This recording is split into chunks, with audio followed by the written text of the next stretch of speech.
everyone for joining us today at Ollie Shorts. We are on Facebook Live, but it looks like I accidentally put it on my personal Facebook Live page. So we'll move that over out to Ollie later today. But I just wanted you all to know that I am very grateful that you're here, and I am so excited to welcome Alex Hay today. Alex is going to be doing an Ollie class for us later this semester. And one of the topic that he's going to cover later this semester is ADHD. He is an ADHD coach and has it himself. He has worked with those with ADHD since 2018. He's going to tell us a little bit about his obsession, maybe, with Batman. And I'm a little obsessed too. If you're here earlier, you heard some of the stories. But I hope you all enjoy learning more about Batman, who's more than just a superhero. Go ahead, Alex. Yeah, one small correction to my bio. It's pronounced hi, not hey. Sorry, man. Oh, that's bad. Yeah, Sorry no, I about mean, I'm that. used to correcting people, so Me no too, big. I get it. Yeah, so anyway, I'm Alex. We're going to talk about Batman today. I'm really passionate about Batman, love discussing him. I'm an introvert, though, so like not super sociable, so to speak. But I've got a t-shirt that says introverted but willing to discuss Batman. So basically what I'm trying to say by that is I love Batman and I'll talk about Batman with anyone. Because I believe Batman can there's stuff about Batman that appeals to everyone. So anyway, that's kind of what we're talking about today is the appeal of Batman, specifically to me and to society at large. So let's dive into it. Oh dear. Okay, here we go. So Batman's origins. Batman was created by Bob Kane. Bob Kane said, I want there to be a character named Batman. He then took it to Bill Finger, who really came up with everything we know as Batman. So Bill Finger was kind of the brains behind Batman, even though Bob Kane goes, I want there to be a Batman character. And for years, Bob Kane got sole credit for Batman, creating Batman. And it's just a pack of lies because everything we know as Batman came from Bill Finger. So eventually there was a lawsuit, and now when you see a Batman movie, it says Batman created by Bob Kane with Bill Finger. And that's justice. And that's what Batman's all about, is justice.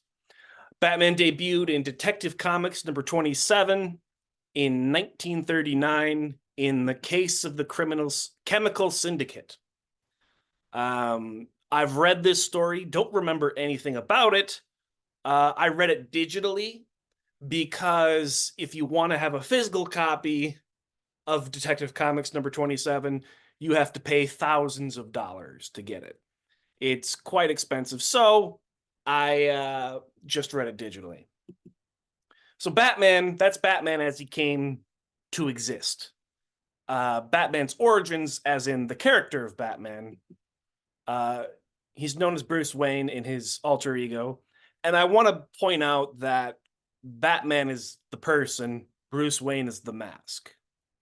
There's a scene in Batman Beyond, which is an animated TV series, where Batman hands off the reins. Bruce Wayne hands off the reins of Batman to a young man named Terry McGinnis, and Terry takes over Batman and does, typical Batman stuff.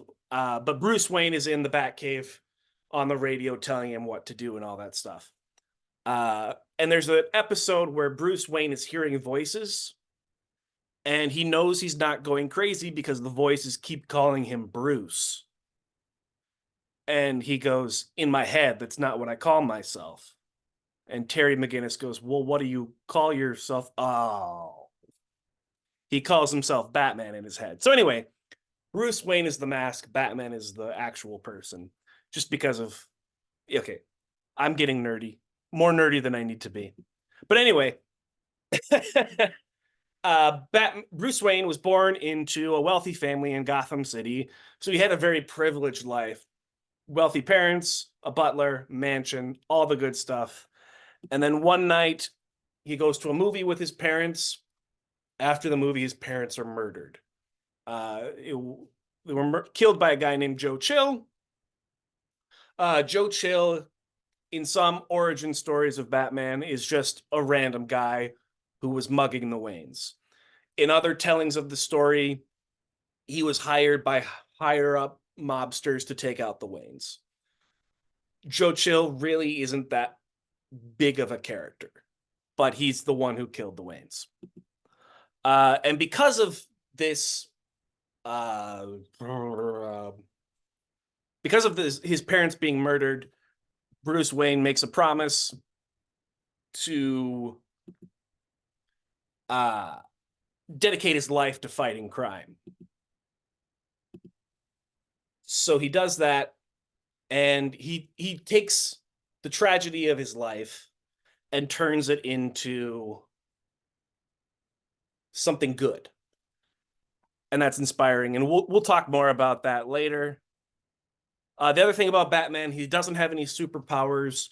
When we think about superheroes, we think of Superman, who's got can fly, can run really fast, can leap tall buildings in a single bound, and he's got laser vision, X-ray vision, lasers shoot out of his eyes. He can breathe frost.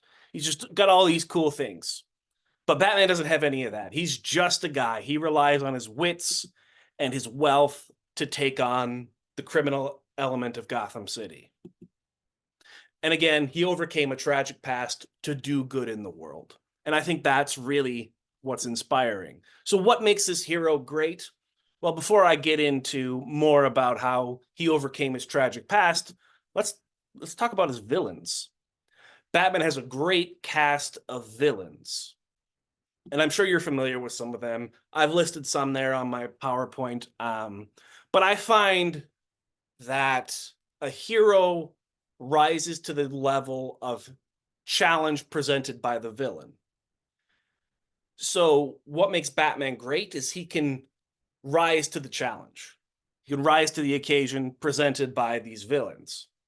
And the villains themselves are really interesting characters. They challenge Batman in certain ways, and it's really interesting to see. And so one of the reasons he's the best superhero is he has the best villains.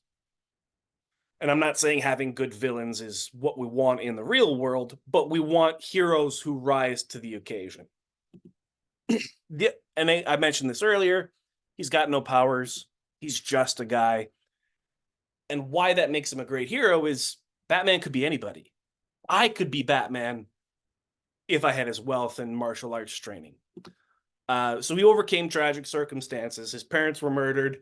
He then dedicates his life to fighting crime, goes touring the world, learning all these martial arts, becomes a great detective. In some stories, he's got experience working with magicians to be an escape artist, which comes in handy when he's fighting villains and they put him in death traps. And this resonates with people. Overcoming tragic circumstances, becoming a hero, that resonates with people. It resonates with me greatly on a deep level. So let's talk a little bit about me. I don't want this to be all about me, but I think my story and why I love Batman so much really illustrates how important Batman is to society. So I'm Alex. I was born in 1993. I did the math for you, and that's 54 years after the first Batman comic came out. And I've liked Batman since before my memory starts. I don't know how it all began. My earliest memories of Batman are me already liking Batman. There wasn't a moment where I was introduced to Batman. And we're coming to you live today from my guest room, which is Batman themed. So like, it's a huge part of my life. But I didn't initially know Batman's origin story. I didn't learn it till I was like 5, 6, 7, somewhere in there. And when I first encountered Batman's origin story, the story of his parents being murdered and him dedicating his life to crime, it resonated with me. It really struck me because Bruce Wayne had this idyllic life: mother, father, butler, mansion, wealth. Everything seemed perfect. And that reminded me of what I thought life was like before the age of 3. At the age of 3, my parents got divorced, and I lost my ideal family. So that struck me in that moment of like, Batman and I both lost our ideal family. And whoops, Batman overcame the tragedies of his life to do great things, to make the world a better place. And so when I first encountered Batman's origin story, I thought to myself, I can do that. I can overcome the tragedies that have happened to me. So throughout my life, when a tragedy happens, I don't think about how awful it is. I think, how can I overcome this and turn this negative into a positive? And that's what Batman does to the world. That's what Batman means to people. So, what is Batman's legacy? He means something to people. He's important to people. He means so much to us that we will argue over Batman and his stories. Which Batman stories are the most Batman? Which ones are most authentic to the original comics? Which ones are most Batman of Batmans, right? Which ones best depict who we know and love as Batman? And he's inspirational, right? We talked a bit about how I'm inspired by him, but he's just a man who wants to make a difference. And that's what makes him so inspirational.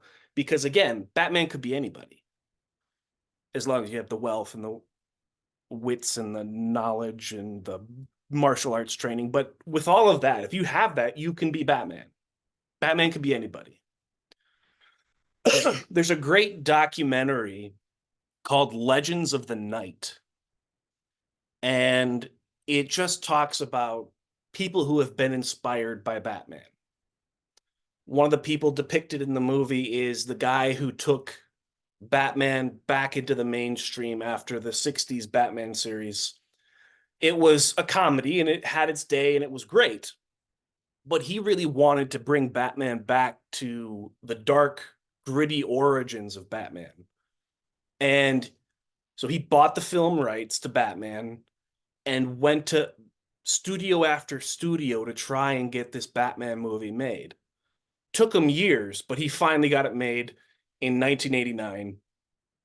It was starring Michael Keaton and directed by Tim Burton. And it's considered a classic Batman movie to this day. And he's been an executive producer for Batman movies until the present day. Another person they profile in this documentary is a small child, young boy, who fought cancer and is a huge Batman fan. And one of the questions they ask him about his life is, what would Batman do if he got cancer? And the kid goes, he would fight it like I did. And that's just, it's so incredible to watch this documentary. It's a little hard to find, but if you can find it online and watch it, it is so powerful. It also talks about people who dress up as Batman and go visit children's hospitals. Like, people are inspired to do good because of Batman.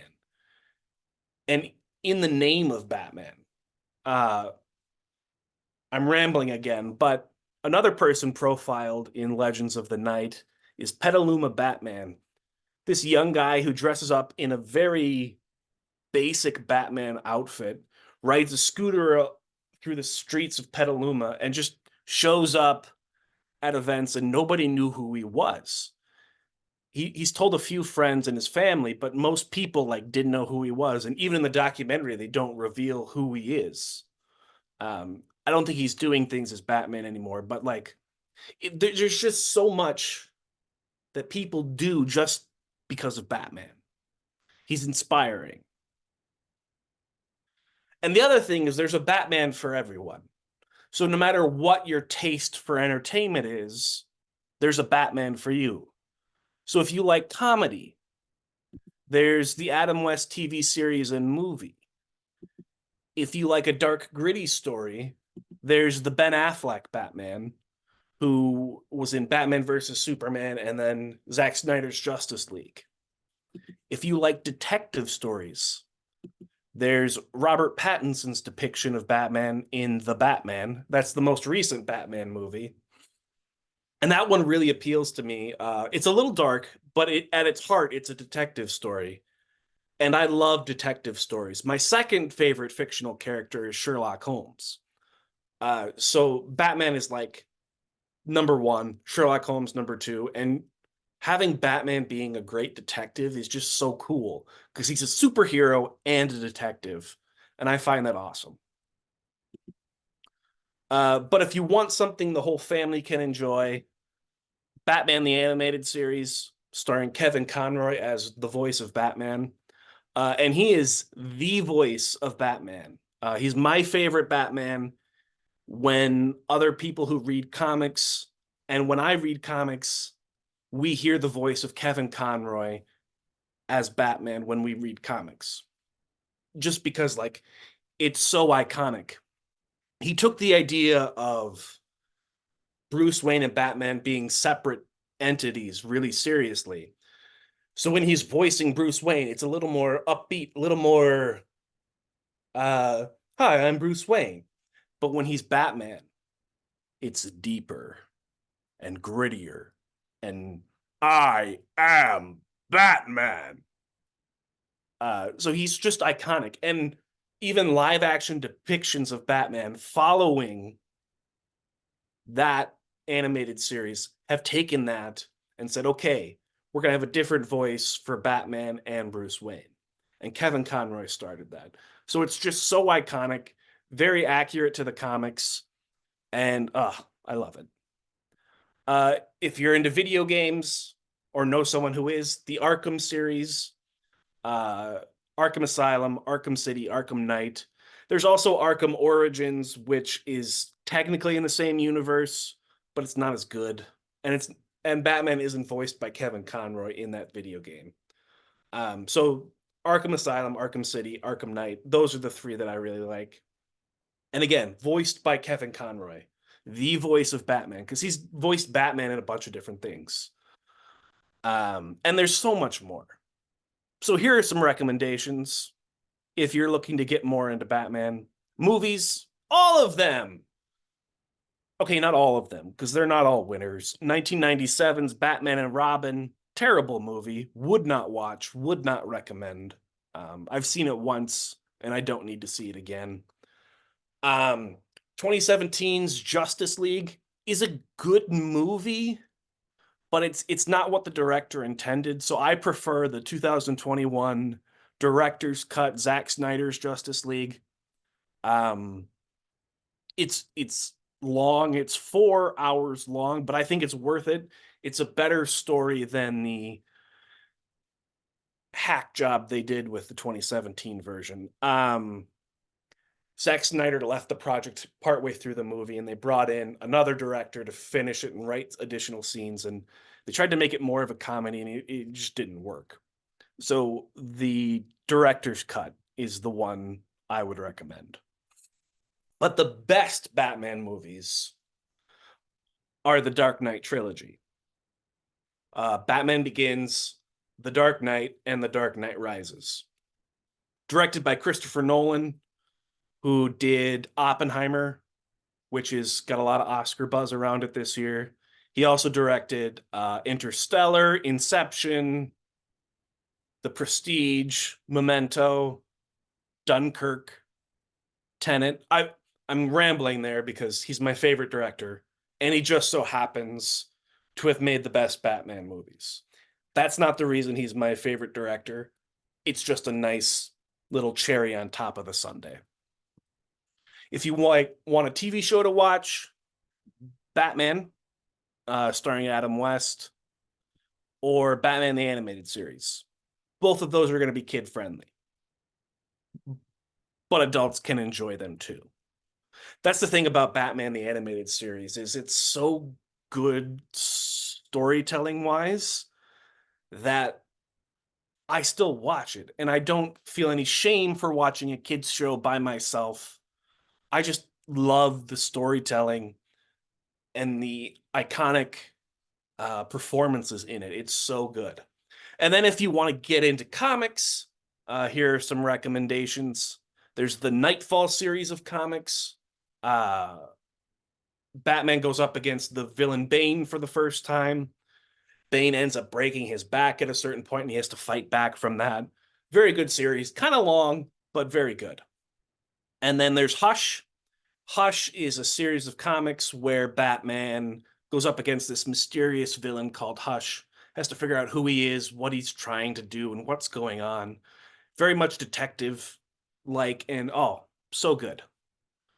And then there's The Long Halloween, where a serial killer is killing people on major holidays, starting on Halloween, and Batman has to figure out who's killing people and why. Hush and The Long Halloween, very good. I read them in college during a class I didn't enjoy. But anyway, and then there's The Killing Joke, one of the most iconic Batman stories ever. It's very short. It's a one-shot, so you can read it in one sitting. It's a great introduction to reading comics if you just want to dip your toe in. So those are my recommendations. That's kind of my spiel on Batman. I am willing to take questions, but before we do that, let's look at these photos. On the left, we've got me and my Batman sleeping bag that I got when I was quite young. Don't know how young. In the middle, we've got me dressed as Batman as a kid. And then in college, I bought myself a really nice Batman costume. So that's me on the right in my Batman costume. Can't remember if I was in college or out of college when that photo was taken, but that was taken on Halloween. I had dressed my dog up like Robin, and we went for a walk through the neighborhood dressed as Batman and Robin. Got some good reactions. And yeah, that's Batman. That's me, Batman. And yeah. Does anybody have any questions for Alex? Do you cosplay now? Do you still do Batman? It's been a while. I can't remember when it was. I dressed up as Batman and went over to my friend's house. He's got 3 kids. So this would have been 2022 or 23. No, it would have been 22. I dressed up as Batman, went over to his house to say hello to his kids. The oldest was like 3 or 4 at the time. So it did not go well. They got scared. No. Yeah. Oh my gosh. We're going to try it again in a few years, but yeah. I think that's a great idea. Got to introduce those kids to Batman early. Early and often. Mary, I see you are off of, go ahead. Yeah, where does the Michael Keaton Batman fall on your scale of Batman for everyone?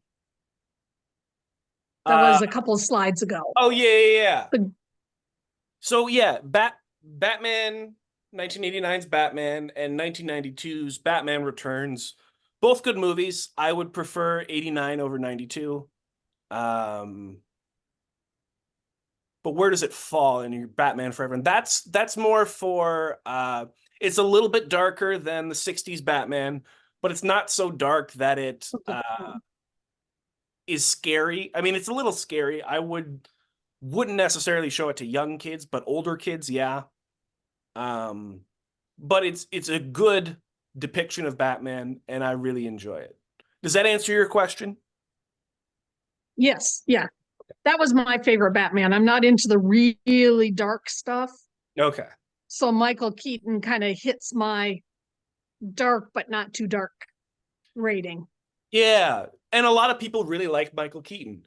And there was a movie that came out this past year in 2023 called The Flash, and it's mainly about the Flash character. However, Michael Keaton's Batman does show up in it, and so and plays a significant role. So I would recommend that movie as well. I don't think you need to know anything else about Flash or any other characters, but Michael Keaton's in that one, and it's very good. I didn't know that. I'm gonna have to check that out now. Marcy, I see you're unmuted. Do you have a question?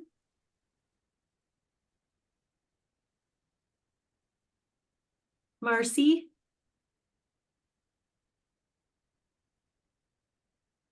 Oh, can't hear Marcy right now. I'm looking to see if there's any questions in chat. And if you're looking for this on Facebook, it went on my Facebook first, but I do have it transferred over to the Alley Facebook page, so you can join us there. So my favorite Batman is Adam West, because I grew up in that era. I do enjoy the darker ones as well, but when I think of Batman and when I think of how much I enjoy it, I really think about Adam West.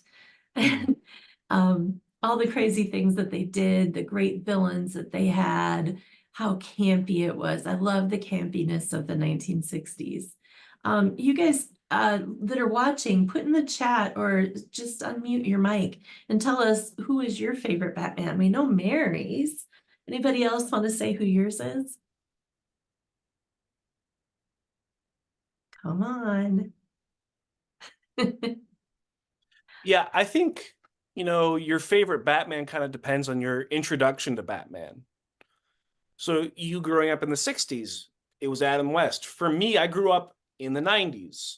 So the Batman the Animated Series is really what stands out to me. That's true. It does depend a lot on that. All right. Well, Alex. Someone go sent ahead. me a direct message with a question. Okay. The question is, did you feel more powerful when dressed as Batman?